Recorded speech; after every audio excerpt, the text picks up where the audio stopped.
This is topic 5.2, capacitance, part 1, which will focus on the idea of what a capacitor is and the concept of capacitance. The next short video will focus on the factors that affect capacitance and how they can alter energy or capacitance. So to give an idea of what a capacitor is, let's take a look at the picture. Alright, so you see small capacitors that are found in microelectronics, small circuits, and then you have large ones, which can be found in air conditioning units, disposable cameras, anything that needs a real quick discharge of energy. So what a capacitor essentially does is store charge to be used sometime later. It can be a few minutes, it can be a few hours, it can be days, and give you, depending on use, a large discharge, quick discharge of energy. Very different in a battery, which doesn't have charge stored in it, but rather use chemical potential energy to move charges around and transfer energy. So let's take a look at a quick clip of what a capacitor can do in a fairly extreme way. So here he shows a capacitor. It's already been charged, all right, and it's touched across the positive and negative. Something happened very quickly, so let's slow it down.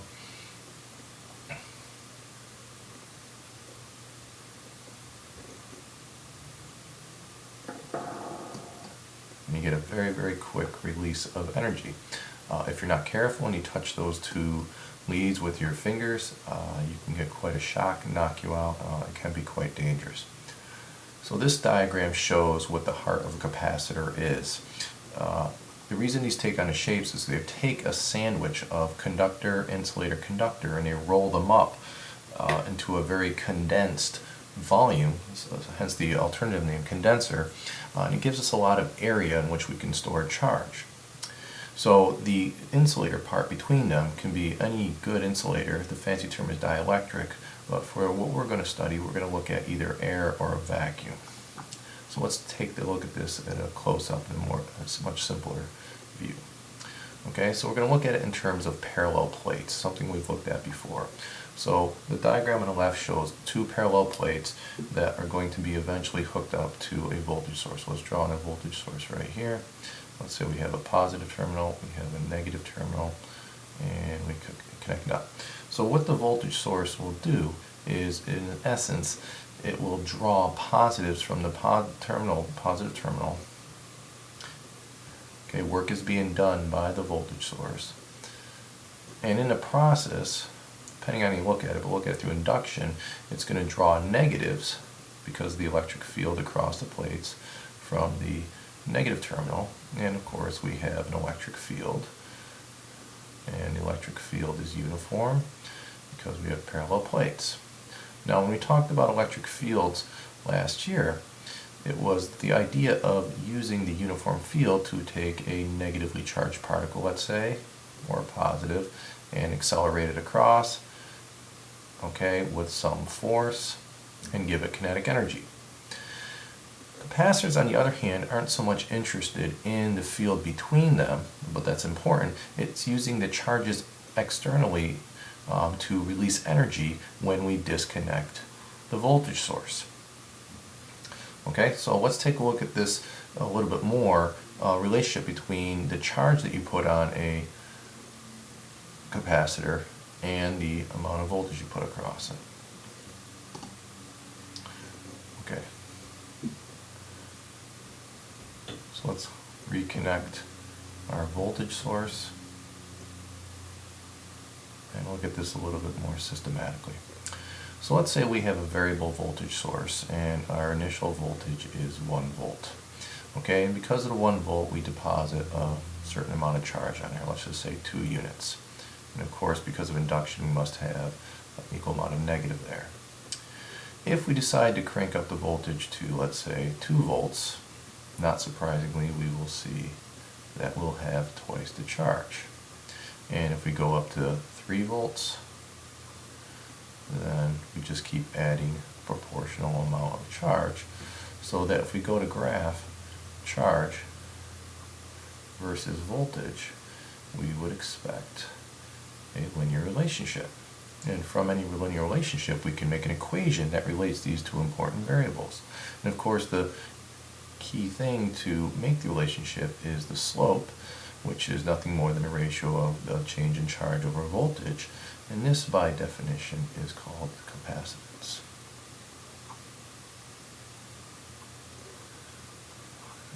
Good handwriting. Okay, and then we can make a very simple equation that defines capacitance, capital C, and that's nothing more than a ratio of charge to voltage on these plates. Alright, this says nothing about how much charge we can put on it or how much voltage, but we know that for a given setup, more voltage, you get a proportional amount of charge. Now units, as one can see in the equation, would be coulombs per volt. Don't let the C's throw you off. This is the symbol for capacitance in equation. This is the symbol for charge in units. Alright, and that is called a farad, after Michael Faraday, and it is given the symbol capital F. Alright, so we've got charge stored on parallel plates that can be used externally if we touch the positive and negative terminal. So why would we want to do that? Well, one of the primary uses is you can store energy. So as you increase voltage, not only does charge increase, so does the amount of energy. Okay, and in capacitors we give energy the symbol capital U. Alright, and again we want to use it externally. So we want to develop an equation for this. Well, if we go back to what we learned last year with parallel plates,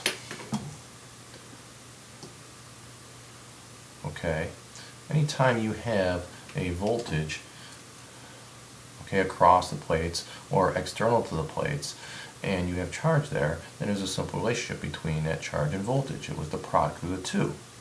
But because of this linear relationship between charge and voltage, if we want to find the amount of energy stored, we would do the area under the graph, and we see that that's a triangle, and since it's a triangle, there's going to be a 1/2 QV aspect to that. So that's a little bit different than what we learned last year.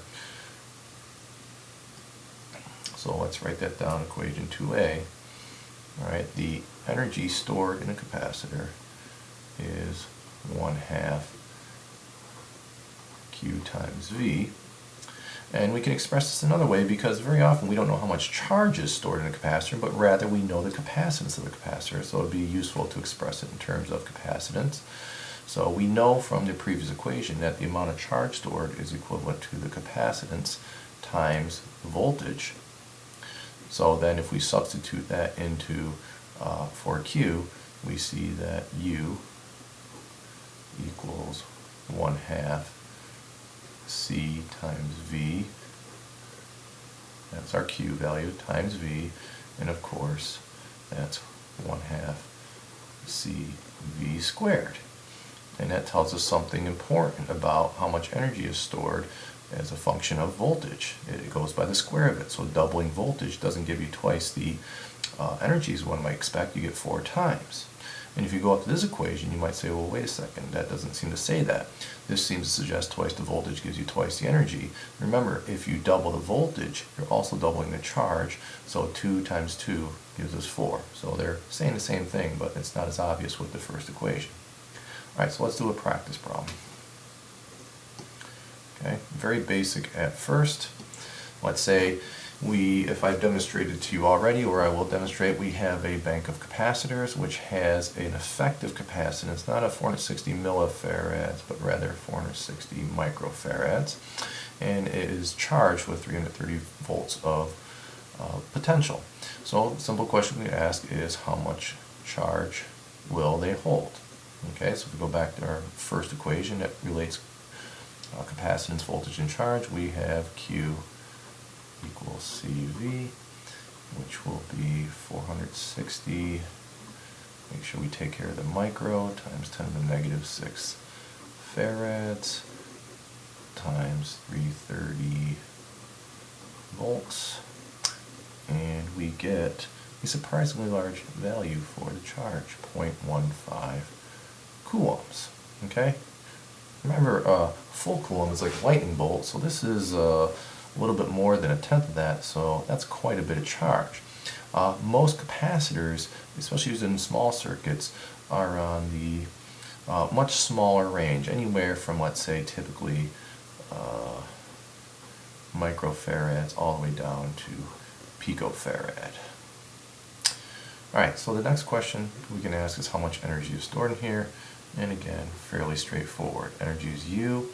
We can use 1/2 QV, we can ask 1/2 CV squared. We have all the information, so let's take 1/2 Q times V. Okay, so 1/2 0.15 coulombs times 330 volts. Let's try to make this a little bit more legible. And you punch in the numbers, and we get a fairly large number for such a small device. 25 joules is quite a bit of energy for the device that you saw in the YouTube clip. Like many quantities that are defined as a ratio of two other quantities, in other words, capacitance is defined as the ratio of Q over V. The actual value of C does not depend on Q or V. This is very similar to resistance, which is defined as the ratio of voltage to current. We learned last year that resistance depends on the properties of the resistor itself. We will see that capacitance, while it doesn't depend on charge or voltage, okay, it does depend on the properties of the capacitor itself.